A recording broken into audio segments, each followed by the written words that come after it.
Now from the University of Okoboji, it's Okoboji Broadcast with Jeff Thee. Welcome to Okoboji Broadcast, everybody. I'm Jeff Thee. It's History Wednesday here at the Dickinson County Museum, where history comes alive. John Smeltzer's here with us today. My friend, welcome. Hi, Jeff. How are you? I'm glad to do this. It's always fun, isn't it? It is. You've done this for a while. I haven't done it that many times, so I'm a little nervous. I hope you don't. You're it's kind. Like a bicycle. You're you kind jump to on. me. Okay. All right.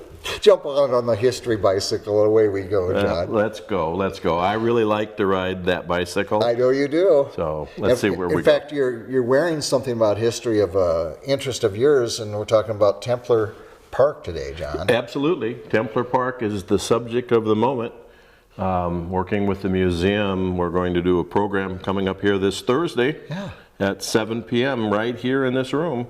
You know, and Templar Park is something those of us who, like myself, I didn't grow up here, and it's something as we go on the west side of Big Spirit Lake there, you look at, and those pillars are magnificent. Yep. I wonder why there's pillars there. What is your interest in the history of Templar Park, John? I think that's the reason that I'm here today, and Mary, the director of the museum, actually kind of drugged me into this thing, just a little bit. She can be very forceful. She can, but she's also very polite about it, and I really like that. Forceful but polite, those are good attributes. My interest in Templar Park actually goes back to when I first came into the lakes area in the 1970s, and the building was still there, 1974. Okay. The building was still intact, but not operational. It had closed in 1972. And I found it to be a fascinating building. Some of the images I'm sure you'll be able to see here momentarily to show it was a 350-foot long building. It had 150 rooms. It was 3 stories tall. It was made out of... Is that what we're talking about right there then, John? Yeah, made out of concrete and tile. I mean, that's magnificent. Yeah, a wonderful building. And actually, at least the third building in the process that the entire organization used over the years to develop this particular part of the lake. So in '74, I was interested. My father ended up being a 50-year Mason. This is tied to the Freemasonry process. And it became the only place in the entire country where the Freemasons allowed one of their commanderies to build a resort for their various members and for their families. Okay. And it was the first 10 acres that eventually expanded to 44 acres that became that area that you drive by on the west side of Spirit Lake. It's a pretty interesting place, and it's the tying together of all of the processes that have occurred over the years that always fascinates me. Yeah. And hopefully I can bring alive a little bit on the history discussion that we'll have on Thursday night. Now, was that the original structure that sat out there? Or no, this is the last one. This is the one that was actually destroyed and torn down and pretty much buried right here on site in about 1979. So those are, underneath are the remnants, archives. There's a lot of archives in here. If you were to go through the basics of the story, there were 3 buildings. The first one was a fairly small one. The very first enclaves that were held here were done in tents. The very first enclave was a tent up here on the top of the hill. And the individual members sat up smaller tents or stayed in the Orleans Hotel and came over on the Queen. Because that's right. You got to remember, the Queen was on Spirit Lake first. And I do forget that. And it came to the Orleans Hotel and was assembled in pieces and placed on Spirit Lake and ran on Spirit Lake for at least 5 years. And it actually brought people over to the commandery's events up on Templar Park, and a dock was particularly made to allow it to bring people in and take people off. They trying to put together a whole story of the development, the development of the area is what they were really trying to do. Right. So what are the breadcrumbs that you've found as you work backwards? Interesting stuff. We actually have, for the first time in this particular program, the reveal on some new stuff that the visitors are going to really enjoy. We actually have some images of this particular structure, which was not necessarily the first structure, but on the site of the first structure. Okay. And it's on fire, burnt in June of 1917. Oh my goodness. And we actually have from a personal archive, photos that have not been published before. Oh. And so that'll be revealed in our program on Thursday night. So you have that, and you also have the whole process of change that occurred in what we call now the parking lot and the boat ramp and everything. But was at one time a golf course, was one time a marching field. There were all sorts of pageantry that occurred. We have a sword here that comes from one of the actual swords used in the pageantry. Has been donated to the museum, I'm sure, for some time. Right. And it was used by every one of the Knights Templar that were here as part of the So when you say marching field, was that? Literally a marching field. They had programs in the morning, and they had marching and pageantry in the afternoon, and then everybody went fishing, and they went to dinner, and they danced. There was a dance hall. So they mix a little business with pleasure. A lot of pleasure is probably where this was at, but there was business mixed into it, and it was serious stuff. Fantastic. Now, what else have we got here we're looking at, John? Well, actually, this is a third building. Here's an image of the second building, the one that burnt in June of 1917. Okay. And it also was 150 rooms, and it also was very grand, but it was made out of wood structure. And so almost like the Three Little Pigs, as we kind of chuckled a little earlier here, the first building was built and burnt or blew down. The second building was built out of wood, and it burnt down. And they said, you know what, we had enough of that. We are going to build this thing out of concrete and tile. We actually have a tile right here from the roof of Templar Park that has been donated to the museum. And it actually ended up being part of the reason for the demise ultimately, because as the building was built, it was built in 1918. Okay. In the fall, summer and fall of 1918, and then was actually opened for the first time to the public in this configuration in 1919. Ah, okay. But it was designed under 1919 standards, and there wasn't really much for electricity and water and sewer, and bathrooms weren't individual in the rooms, and so each room was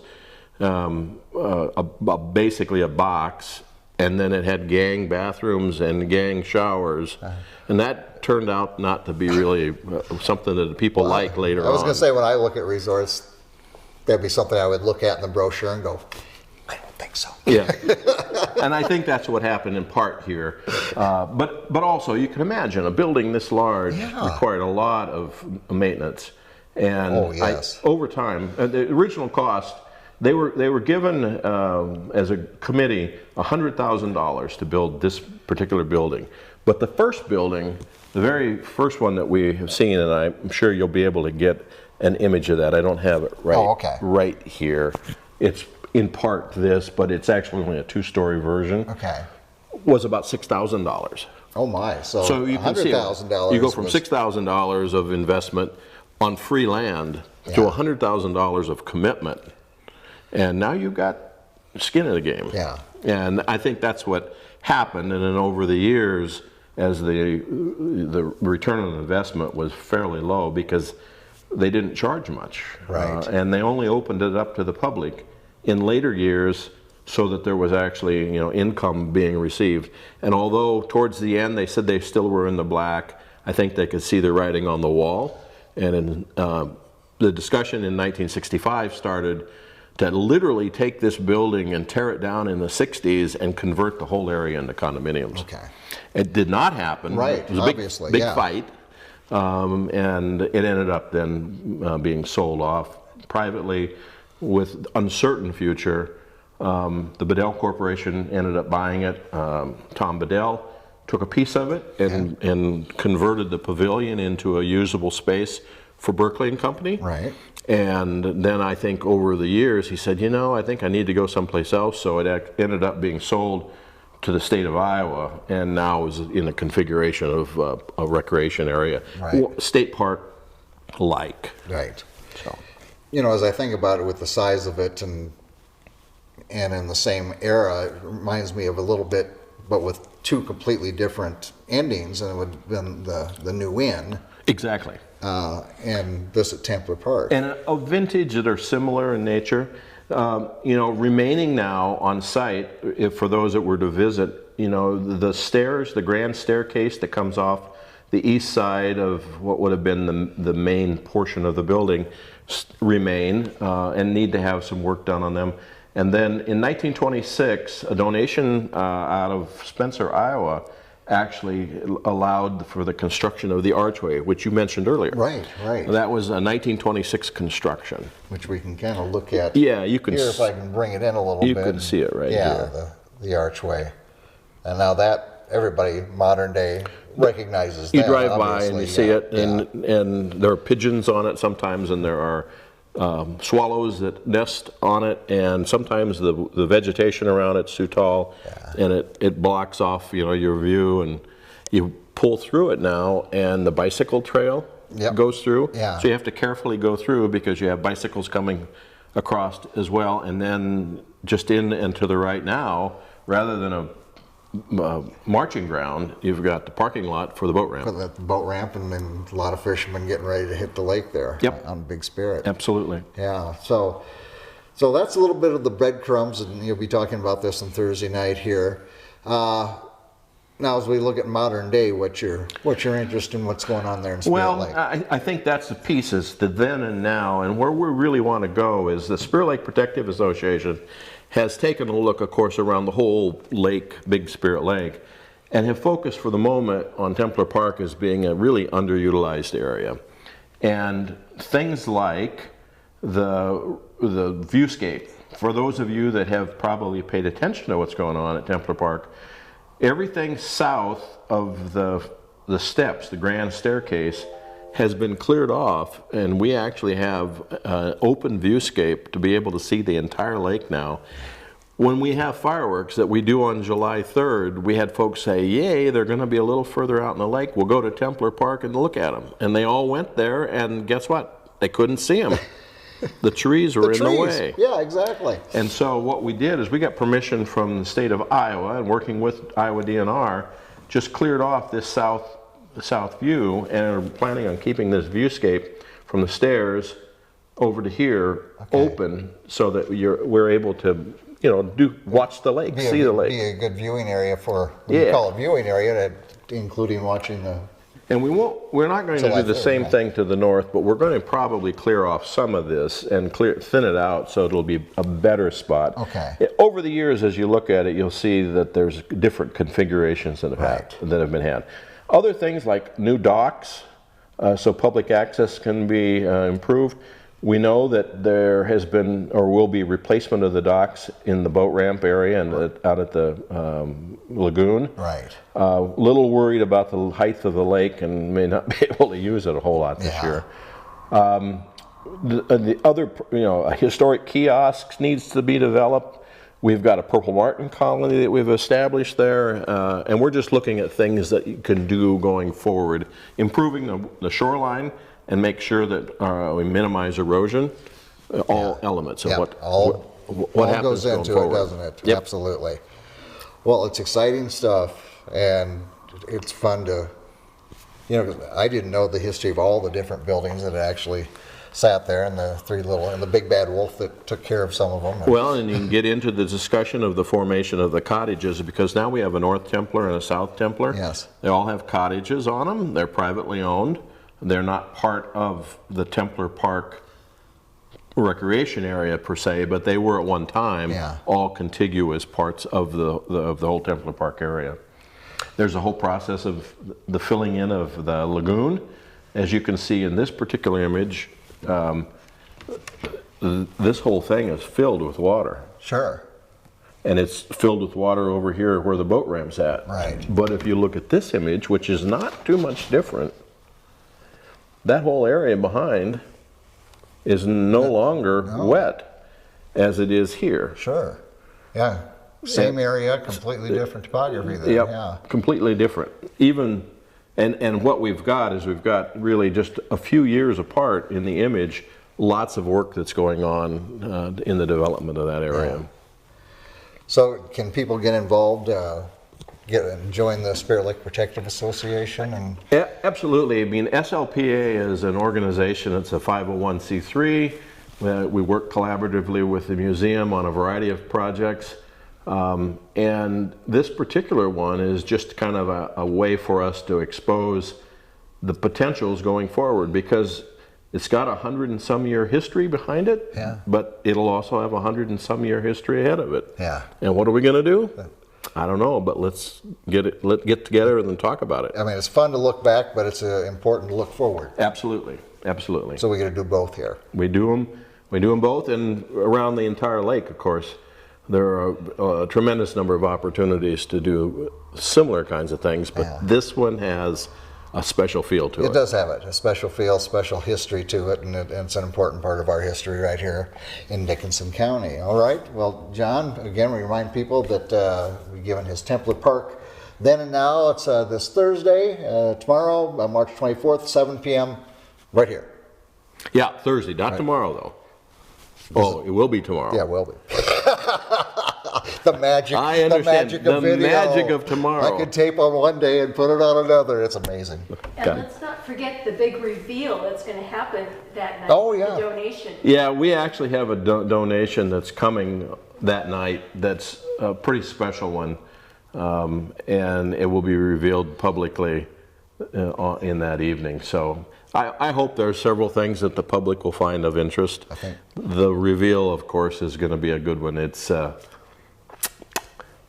pretty special. that's what we call a cliffhanger. And you have to wait till Thursday at 7 p.m. to find out what it is. All right, John, thank you for joining me here today and telling me more about Templar Park. Yep, you bet. And one of the things that maybe we missed, Jeff, was that it'll also be on YouTube, and it'll be live streamed. Live streamed. On Facebook. Very good. So lots of ways to do it, but I think it's most fun when you come here. That's me. Well, I'll be here. Yeah, and John will be here. Mary and John will both be here, so looking forward to that. All right, our thanks to John Smeltzer being here with us today. Of course, Mary Dreyer directing from the chair directly behind the camera. We thank John for joining us here today. We thank you for watching us right here on Okoboji Broadcast.